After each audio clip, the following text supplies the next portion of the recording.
Good evening, ladies and gentlemen. I'm Stan Smith, and I'm here with head football coach and athletic director from Dublin High School, Coach Roger Holmes, and this is the Fighting Irish Coaches Show. And Coach, welcome you. I know last week was our first week, but I believe I had a date in Savannah that day and could not be here, and I think Guy came in and filled in, and y'all talked a little bit about the preseason and tweaks, but you got full swing this Friday night. Well, we got into some great action, just like we thought we would. We had Tattnall County Battle Creek Warriors come to town. I think 94 players strong, and new head football coach and a group of young men that we knew without question would give us all that we wanted and hopefully not more than we needed. They were a quality opponent in week one. There's no question about that. A school, a AAA school, a higher classification school. And Stan, I felt like through the course of the game, especially in the first half, we kind of controlled the football. We controlled the tempo, although we go into halftime and we're down 7-6. We had the one opening drive there in the beginning. I think we held the ball for like 15 plays. The year before, our opening drive against them was 17 plays and a touchdown. This year, it was 15 plays and a turnover on the two. We didn't get the ball in the end zone, and that was kind of tough. The offensive side of the football, at the end of the first half, they had never really stopped us. We moved the football. We did a good job. We had a couple of drop passes. We had a 65-yard touchdown run that was called back because our wingback started leaning before the snap and got an illegal procedure penalty. We had another 20 or 25-yard run that was called back because one of our offensive guards flinched. We kind of made some of those first game jitters mistakes, and from that standpoint, I thought we were okay when we came in at halftime. I think our young men were a little shocked maybe at the first half because they've been hearing everybody sing their praises, and it's preseason, and you want your guys to have some confidence, but I'm not sure that our guys, I think they just thought it was going to be like the Twiggs County scrimmage, and it wasn't that way. But they responded well. We played much better in the second half, got a couple of huge plays out of our defense in the second half, a pick six by Tyler Strickland, a phenomenal interception by Stephen Linton, and kind of turned the game around, jumped out. Then we made a mistake in the kicking game. A young first-year kicker. We were trying to use our kickoff to kick the ball high and across the field to not give them a return, and all our coverage was going that way, and he kicked it the other way. And it looked like the kicking team was not quite set when he kicked the ball, but yeah, the ball fell off the tee. So and while he was in his approach, he set it up, and as he told me yesterday, he said, "Coach, I thought I had to hurry up and get the kickoff within the 25 seconds." So he runs back, gets set, and kicks it again, not realizing that the official will give him the opportunity and the time to get set. Set the ball up. Yeah, so learning experience there, no question about it. But that's, again, an area that we've got to get better in. Another thing before we look at the film that I thought we did a really good job on, and this is a credit to our coaching staff. If you were there, and a lot of our fans were there, you saw at times 5, 6, 7 young men laying over on the sideline with cramps and trainers and people working on them. And can you only imagine how many of those kids were out of the game on special teams when you've got some backups? and then their backup is out, and your coaches are trying to get those spots filled. And truthfully, there were about 7 backups that were on the field during that kickoff that we gave up a touchdown return. That's not an excuse. It may be a reason, but it's not an excuse. Coach. Yeah. I mean, I remember counting the players on the Tattnall side, and I'm thinking, well, no question, these guys can have a defense and have an offense. But one of the things that you have at Dublin, we are a smaller school, you got to have your best players on the field, and a lot of them get twice the playing time that they might otherwise get if they were on a team that had fielded 90 or 94, or in some, like Valdos's case, over 100 players sometimes. Plus, you know, we got a little bit of rain right before the game. I mean, just enough to jack that humidity up. And the humidity went crazy. It was sweltering. And Stan, I want to say this to our fans, and this again is what we're preaching to our players. They say, well, those kids aren't in shape. Yeah, they're in shape. You know, being able to run and having the energy to play the game was not the issue. The issue was hydration, nutrition, you know, being able to eat well and to hydrate. And we're trying our best here with what we have to work with of hydrating those players. But until they experience it, they're not going to understand that when we keep saying you have to drink, drink, drink, and they're thinking, well, I've already had 2 glasses of water, why do I need 4? Some of them got a life lesson Friday night. So I don't guess y'all have a big bottle of salt tablets anymore like we used to you know, have. no, we don't. We do have electrolytes tablets, and those are the things that they say that you need to replenish as you're sweating profusely, and we have those, and we are able to provide those for the young men. But you know, the reality is when you're going out and practicing, the heat index is 102, 103. You're on the practice field for 2.5 to 3 hours. Now you're taking breaks and you're in the shade and you're giving them all the water they want and you're drinking and doing all the things you want to do. You're still losing a lot of those electrolytes and stuff. So again, it goes back to that nutrition, having enough salt in your diet, having enough water in your diet. It's not just what we would say not being in shape. Got you, Coach. Well, why don't we take our first break, and when we come back, we'll see some of the highlights from this Friday night's action here in the Shamrock Bowl against the Tattnall County Battle Creek Warriors. Hi, I'm Jeff Cannon, President of Citizens Bank of Lawrence County. If you're presently a customer of ours, we'd like to take this opportunity to thank you for allowing us to be your bank. We appreciate the confidence you have placed in us and enjoy providing you with the most up-to-date banking products and services to satisfy your needs. If you're not a current customer, we would like to invite you to stop by and let us show you true community banking at its best. We concentrate on our local community, doing our part to make Dublin and Lawrence County a better place to live, work, play, and retire. We recently introduced 2 new products, eStatements and Access Now, our mobile banking app. Both of these products will help to make banking with us more convenient and will also help to provide you with a safer and more secure banking experience. So for all your banking needs, just give us a call or stop by and let us show you personal banking at its best. Citizens Bank of Lawrence County, member FDIC, and an equal housing lender. Choose the convenience of Neighbors Express and get friendly, courteous service every time you visit any of our convenient locations. Fill up with pay at the pump and take advantage of our bigger and better selection of beverages and tobacco products. Buy 12 packs of Pepsi products, 2 for $6.99. Enjoy the popular crushed ice with your favorite fountain drink. Also enjoy a fresh hot breakfast. Stop by for lunch or dinner. It's always fresh, always convenient at Neighbors Express. Now located at I-16 and 441 and in Cedar Grove, providing farm fuel for all our customers. Count on the convenience of Neighbors Express.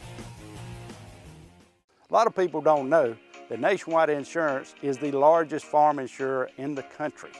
Is your irrigation or your equipment insured at actual cash value, or is it insured at replacement cost? How will the actual cash value actually be determined? By market value, which you can buy a used piece of equipment on the market for, or at some formula your insurance company has come up with. Replacement cost, is it at what it would have been at the current model or the new model? Don't find out at the time of a claim. Call us and let us go through it with you to help make sure that you're insured getting the most value for your dollar. Are your barns, equipment sheds, other structures covered properly? Is your livestock? Is your chemical in storage? Are your fuel tanks, your nitrogen tanks? Are all these items covered? Have you ever been asked? That's what we do when we come to your farm, because we're on your side.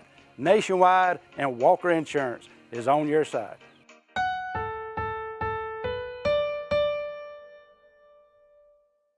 All right, ladies and gentlemen, I'm back here with head football coach and athletic director Roger Holmes, and we're going to see some of the highlights from this past Friday night's game against Tattnall County right here in the Shamrock Bowl. Coach, if you'll lead us in. All right, Stan, we're starting out. This is probably the first drive for them. They throw a little hitch route out. Number 3 for us, and he's one we got to get the nutrition, the hydration part. Zion Washington, I think Channel 13 gave him the rib rocker of the week right here on this tackle. They did, as a matter of fact. I watched it, and they did. That was a nice job out of him, seeing the ball in the air. As you can see, our linebacker, Jermaine Cooley's taking a good angle, eyes on the football, just doing a great job, and that's what we call our hawk tackle, something we've been working on, trying to get the kids to keep their face out of the contact. Another big play coming in from the backside. Defensive end staying at home, and Stan, we really felt like their quarterback and their tailback, this is their smaller of their 2 tailbacks, but we felt like those kids were really good football players. This is Bruce Guyton, senior defensive end, just making a heck of an athletic play and getting off and doing some good things for us. Now they're getting down in the red zone, and a fade route. Jawoski Tobridge, senior, first-year players and press man right here, does a good job of forcing his guy into the boundary, giving the quarterback nowhere really to drop the ball in. Just got to do a better job with that. Overall, here we are down defensively there on 4th down. Need 2. We're in the red zone again now. This is the change of the quarter. And Jaquez Evans, our defensive tackle inside right here, ended up making that play, turned the ball over to us on downs, and that was huge.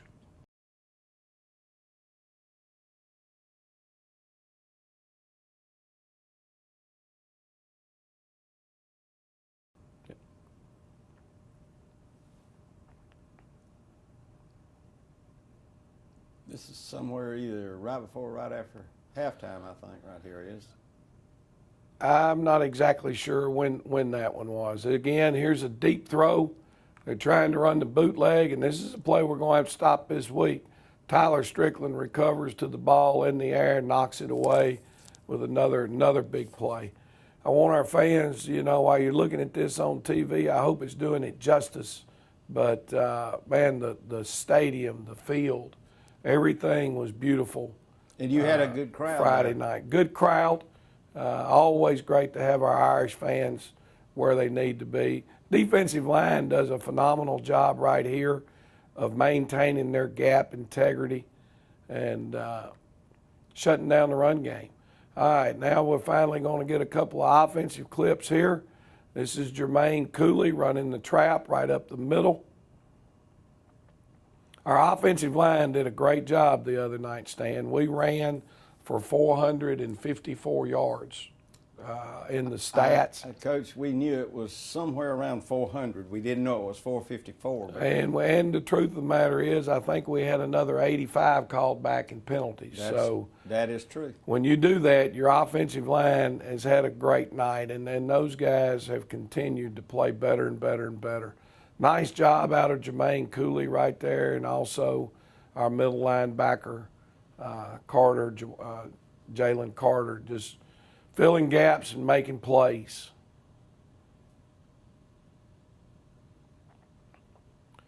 Big pressure down. Again, I think this is a 4th down play. We get pressure on the quarterback, force him outside. Everybody's locked down. We'd get the ball turned over to us on downs.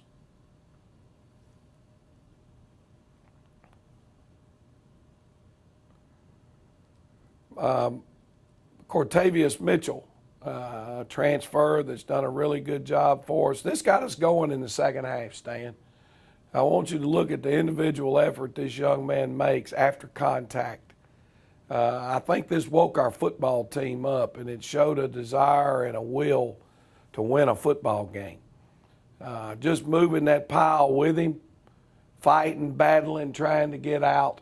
He ended up the night with 140-something yards rushing, and that's a heck of a night by any standard. All right, here's our quarterback. You know, a junior this year, started every game last year. We're running the midline option. He bounces it outside, makes a guy miss, and takes off to the house. And bakes. And gets it in the end zone. And just a few plays prior to that, on the other side, you had a similar play from the quarterback at Tattnall County, and it was almost like, you can do it, I can too. Yeah. Yeah, you know, and Rodriguez has really done a good job. And again, here's Mitchell again.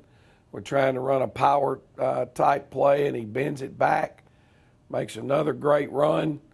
You know, yeah, we had some kids cramping, but now all this is in the second half, and this is where our guys, to me, started kind of taking over the game. You know, our 50 against their 94. And the fact of the matter is, our young men were better in the second half, and that's where the game was won. So they called Cortavius out right there on the 2. We come back and ended up sticking that one in the end zone. Great play by Stacy Sharp, our linebacker. He reads the quarterback's eyes, sees him looking back inside, turns, breaks on the ball, makes a big play. And Stacy had a good game the other night. Yeah, Stacy's going to play hard for you now. He's not the biggest guy in the world, but when you look at his heart, I think his heart's about as big as anybody's. And here's Mitchell getting loose again. Great hole up inside, and that one was opened up by our left tackle, 3-year starter in Jaden Darso.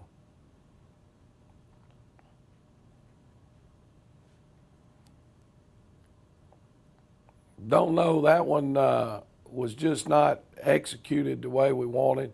Here's our young kicker, and we're still battling, trying to get some things square in our kicking game. And the snap, the hold, the kick, all of it is a process, and it just hasn't smoothed itself out yet to the place where we really want it to be.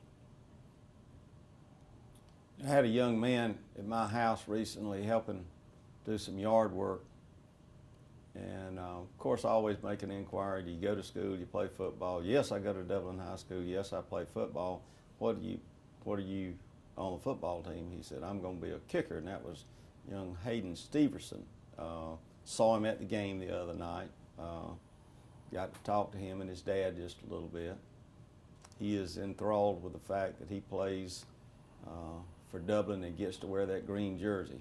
Well, he does a good job, Hayden does, and he's working to be a kicker, and we think he might have a chance. Here's the interception we talked about. It's just kind of unbelievable if you look at defensive end, see the athleticism, his hands. I couldn't really tell how he caught that thing in the game. It happened so quick. But that's Stephen Linton, and Steve is a phenomenal athlete. Now, if you want to talk about somebody that can run, and we talk about what's their quarterback, because Steve Linton can run. And that quarterback for them, if anybody questioned what type of threat and speed that young man had for them as a quarterback, there's a perfect example of his speed. And here's Mitchell ducking it up inside, taking the ball down. Looks like they've spotted him on the 1.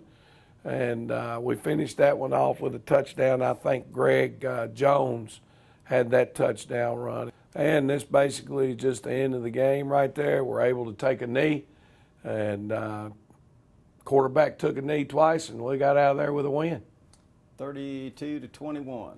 32-20, I think. 20. I think they ended up at 20. But good night overall. We'll come back and talk about veterans. When it's time to buy or sell your home, it's time to put the winning team at Century 21 to work for you. And our team includes Jody Tanner, Jim Jarrett, Pam Tillery, David Deeves, Beverly Forbes, Ann Adams, Raina Dubberly, Benny Helton, Charlene Brantley, Ruth Watson, Jay Brantley, Charlene Lamp, Yvonne Robertson, Karen Widmer, and broker George Durden. So put the Century 21 Durden Cornegay team to work for you today, and you're sure to score every time. For more information, log on to c21dublin.com. Call 272-1535 or log on to c21dublin.com. I want to thank you for sending Matt Hatchett to the Georgia General Assembly.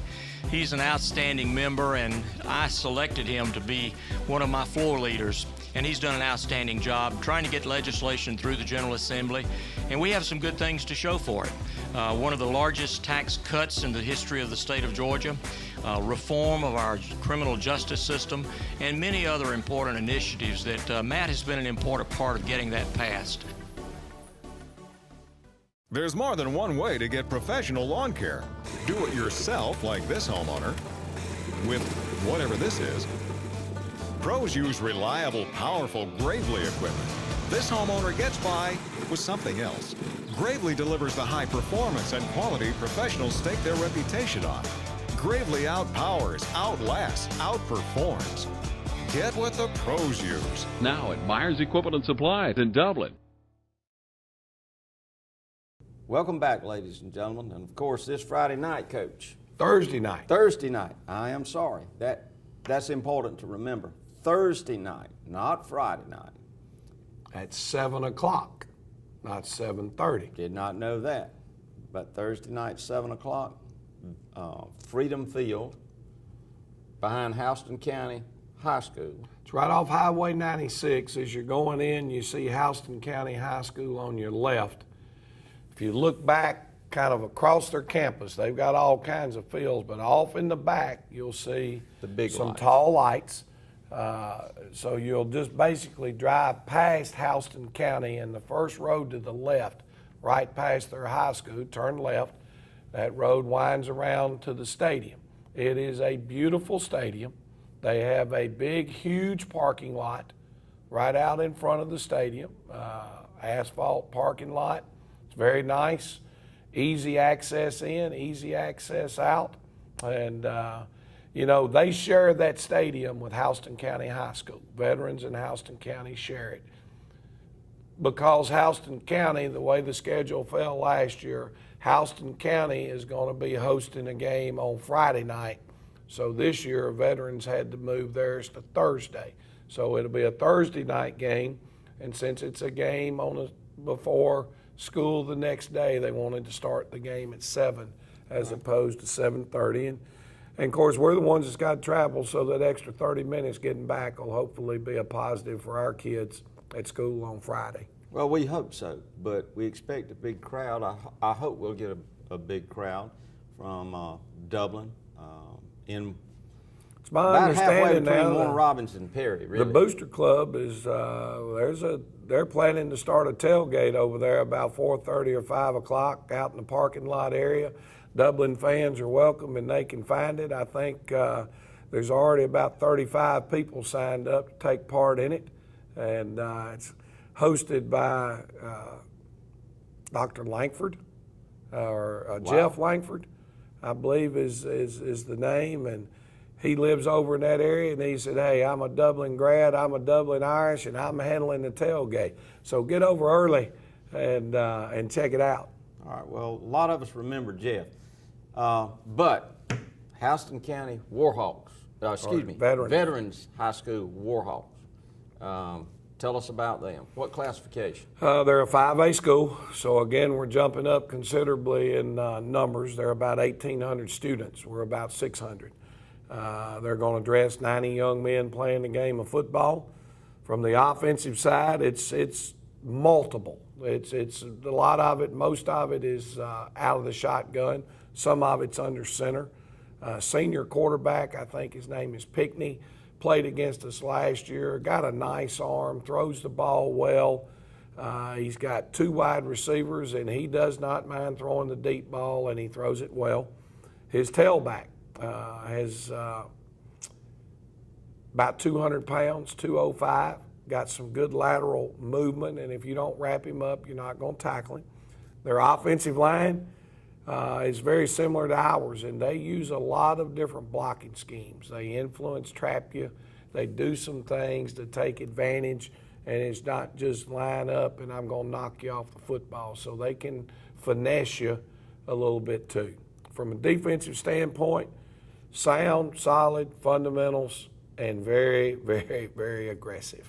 They're going to hit us, and they're going to strike us, and I think we know what their game plan is going to be. They don't hide and disguise anything on defense. They're going to line up and play sound, fundamental football. Kicking game-wise for them, it's not probably your typical 6A, 5A type deal where the guy that's kicking is always going to kick it into the end zone and he's capable of making a 45 or 50-yard field goal. But it's sound and it's solid. They've had a little bit of problems with their punt snaps. Their kickoff guy is going to kick it down to about the 10. Although he did make a field goal the other night from about 30 yards out. And, a very solid team. It was a team last year. We beat them by 1 point. They lined up to kick a field goal, and, I said, well, I've watched them do this on TV, so I'll try it. Just the center gets his hands on the ball, call timeout. They don't even realize we've called timeout, and they're going through it and kick it, and he hooked it to the left and missed the field goal. And the first thing goes through my mind, well, if I hadn't called timeout, this game would be over right now. Now you're going to line up and make it. And the Leprechaun jumped out of the rock down here and helped us out. He pulled it to the left again, and we got out of there with a 1-point win. And so we think it'll be close if we can hold up our end of the bargain and maybe find a way to win it in the fourth quarter. Well, we'll all be cheering for the Fighting Irish on Thursday night at 7 o'clock at Freedom Field. Freedom Field, they call it. Freedom yes. Field, just off Highway 96 in Houston County. And, of course, 96 splits Houston County in half, and it's easy to get to. Literally, you go up 16 and you make one turn, and then you make one more turn into the stadium. It's a straight shot. So we look for a big crowd. Hope everybody will go to Houston County this Thursday night, 7 o'clock at Freedom Field, and support the Irish.